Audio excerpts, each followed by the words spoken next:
Good morning, all. Okay, let me go ahead and like I said, when we recessed last night, court had an opportunity to ponder the issues that were presented yesterday in terms of the admission of lyrics or the exclusion thereof.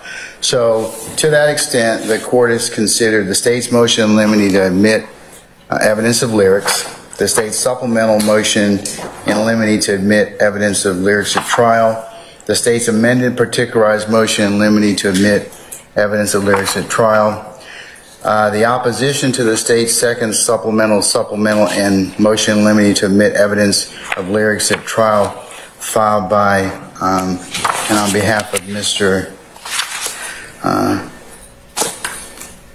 Kendrick and argued by Mr. Weinstein, as well as Jeffrey Williams' motion in limine number 2, 1, and 2 to motion to strike, as well as Mr. Shart's oral motion, and the court will also consider it for any other lyrics that may be sought to be admissible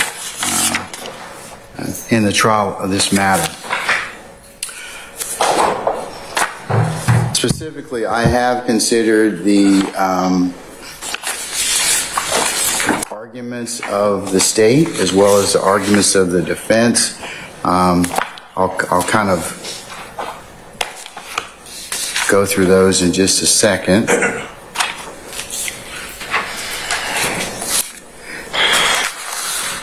The state has argued that this particular gang lyrics or evidence is admissible for several reasons. One, to show actus reus or mens rea, or other offenses under 16-14-4, or 16-15-4, or 24-8-801D2 alpha, 28-8-801D2 bravo, 24-8-801D2 echo, and 24-8-804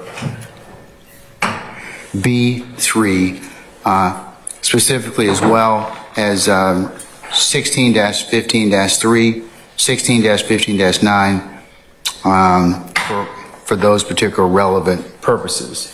The court is well aware that there are several gatekeeping functions that the court must perform in determining logical relevance under 401, presumptive admissibility under 402, and legal relevance under 403.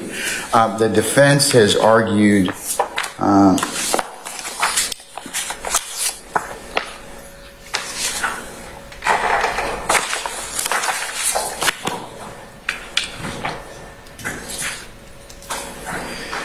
that use of these particular, the admission and use of lyrics, poetry, or artistry against Mr. Williams or any of the other named defendants as appropriate in this upcoming trial would be a constitutional violation, abuse of discretion, too prejudicial and unconstitutional based on the provisions of the U.S. Constitution as well as the Georgia Constitution, and that moreover, using these lyrics, poetry, artistry, speech against Mr. Williams and others would be racist and discriminatory because the jury would be poisoned, prejudiced by these lyrics, poetry, artistry, speech as the same as unlawful character assassination. The defense has asked me to exclude these particular lyrics, poetry, words, speech, artistry from the indictment and exclusion from testimony and evidence pursuant to 24-4-401, 24-4-402, 25-4-403, and 24-4-404A, as well as the constitutional provisions as set forth in the Georgia and U.S. Constitutions. Mr. Williams, as well as others, have asked this court to further suppress any video, photographs, posts, or images that deal with these particular lyrics, words, speech, poetry, artistry, to be excluded from trial as well in total. and that these videos are protected speech as articulated by the same aforementioned provisions of the Georgia as well as U.S. Constitution.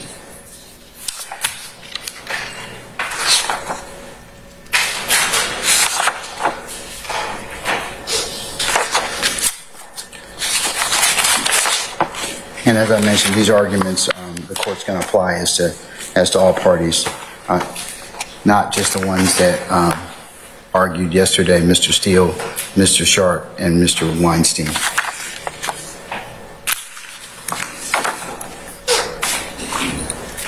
The court also, in considering this particular ruling, considered under the provisions of 24-1-104, which is the conditional admissibility or screening determination that this court may make.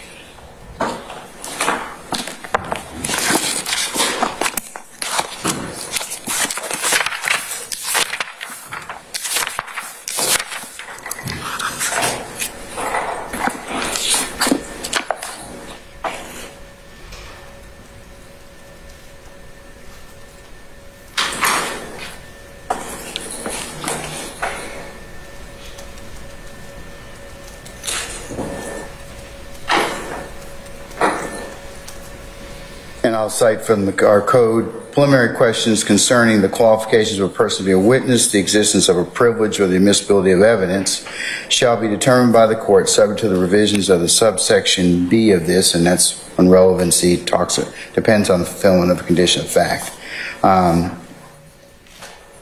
Court shall admit it upon or subject to the introduction of evidence sufficient to support a finding for fulfillment of the condition. So if I have to look at A before I can get to B, but it also mentions that subject to the revisions of subsection B of this code section, in making this determination, the court shall not be bound by the rules of evidence, except those as respect to privileges. Preliminary questions shall be resolved by a preponderance of the evidence standard. And then B covers the relevancy of a condition of fact so in this particular circumstance, the court's just making a preliminary admissibility determination. Of course, anything that the court may rule upon at this point in time will be subject to a complete foundation being met and may be subject to other additional objections. But the court has considered, in terms of 104, states 1 through 20, as well as defendants 1 through 4. Mr. Weinstein, thank you. We got the PowerPoint you presented yesterday. We also have D2, D3, which is, I believe, the drive, and D4, presented by Mr. Steele, and D4, which was the chart that Mr. Steele circulated for the courts and parties' consideration. So I've considered that universe of conditionally admissible evidence for my consideration on this particular ruling. The court has also further considered in making this ruling the commonality of specific lyrics as they relate to the issues of mens rea and actus reus. Also, the court has also considered that, depending upon the proof presented in this case, and that YSL, its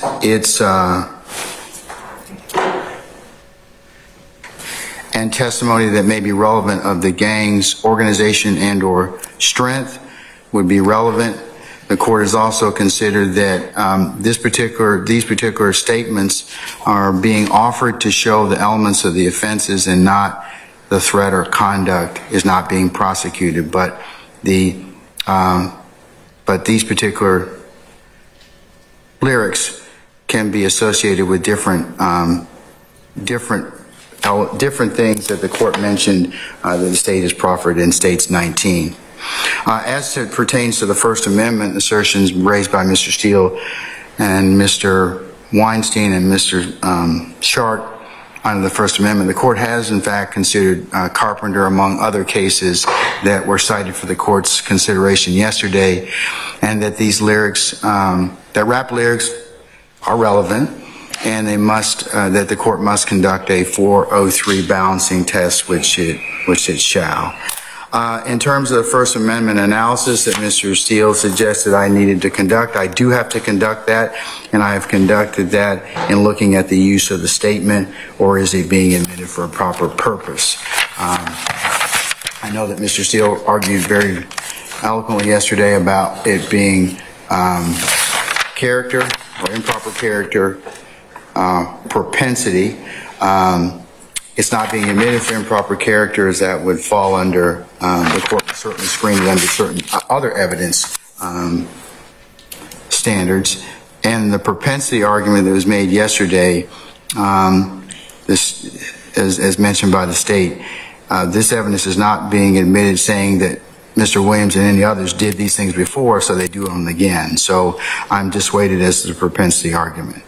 As it pertains to the issue of mental state, argued under 27-7-404B, expert witnesses, if qualified, may draw conclusions about intent as long as they don't state that this is the defendant's intent. So to Mr. Matthews, and your continued argument about that, and Mr. Steele as well, as long as those experts do not cross that particular line, those particular things would be relevant. I've also considered United States versus Smith at 918 F3rd 825 that, assuming a foundation can be laid, certainly, and if it's within this can of expert testimony, that certain terms or technology, or terms and or symbols or signs may be appropriate and relevant, giving meaning to gang determination. And then, so for those particular reasons set forth therein, the court is going to admit for the limited purpose thus far, the state's request to apply the evidence statute as written.